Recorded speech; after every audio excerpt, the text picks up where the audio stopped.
आपने नटवरलाल का किस्सा शायद सुना होगा, जिसने देश के बड़े बड़े किले और इमारत सब कुछ बेच दिया था।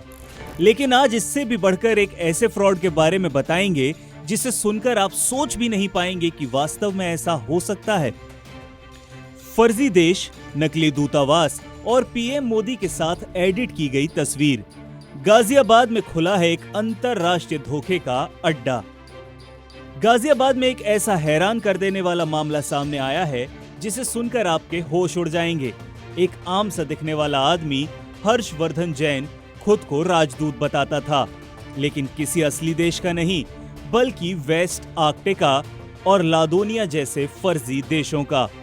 इतना ही नहीं, वो लोगों को विदेशों में नौकरी दिलवाने का लालच देता था, हवाला रैकेट चलाता था और प्रधानमंत्री नरेंद्र मोदी, राष्ट्रपति और बड़े बड़े नेताओं के साथ एडिट की गई तस्वीरें दिखाकर खुद को बहुत बड़ा वीआईपी बताता था।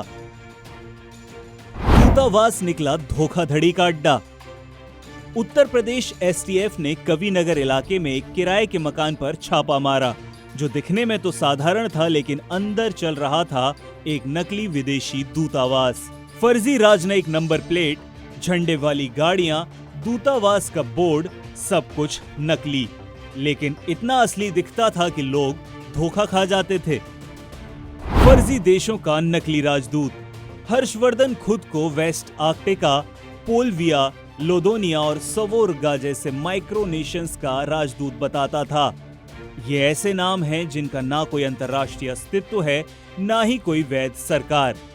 आपको बता दें कि माइक्रोनेशन एक ऐसा क्षेत्र होता है जो खुद को स्वतंत्र देश घोषित कर देता है, लेकिन दुनिया की कोई भी सरकार या अंतर्राष्ट्रीय संस्था उसे मान्यता नहीं देती। हवाला, एडिटेड तस्वीरें और पुराने काले कारनामे। एसटीएफ की जांच में पता चला है कि आरोपी ने प्रधानमंत्री मोदी और अन्य नेताओं के साथ फोटोशॉप से एडिट की गई तस्वीरों का इस्तेमाल किया। हवाला रैकेट के जरिए विदेशों में नौकरियों का झांसा देकर लोगों से पैसे ऐंठता था। इसके साथ ही उसका अतीत भी संदिग्ध है। 2011 में सैटेलाइट फोन्स का केस, चंद्रस्वामी और अंतर्राष्ट्रीय हथियार डीलर अदनान खाशोगी से संबंध जैसी बातें भी सामने आई हैं। कितना बड़ा था नेटवर्क। हर्षवर्धन सिर्फ अकेला नहीं था। एसटीएफ को शक है कि इस पूरे खेल में कुछ और लोग भी शामिल हो सकते हैं, जो मिडिलमैन, नौकरी एजेंट और राजनीतिक रसूखदार हो सकते हैं। जांच अभी जारी है। अब जरा सबूतों पर एक झलक डाल लेते हैं। नकली राजनयिक प्लेट वाली कार, फर्जी झंडों से सजी गाड़ी, वेस्ट आर्कटिका का नकली दूतावास बोर्ड, मोदी जी के साथ छेड़छाड़ की गई तस्वीर। इन सब को देखने के बाद सवाल उठता है, क्या कोई आम आदमी इतने बड़े स्कैम को अकेले अंजाम दे सकता है? क्या विदेश में नौकरी के नाम पर लुटने वाले लोग कभी अपने पैसे वापस पा सकेंगे?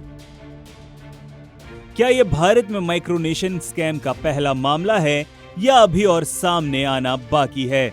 इस घटना ने यह तो साबित कर दिया कि आज की डिजिटल दुनिया में सिर्फ फोटोशॉप और जुबान के दम पर भी दूतावास खोला जा सकता है और विदेशी सपने बेचकर करोड़ों रुपया कमाया जा सकता है।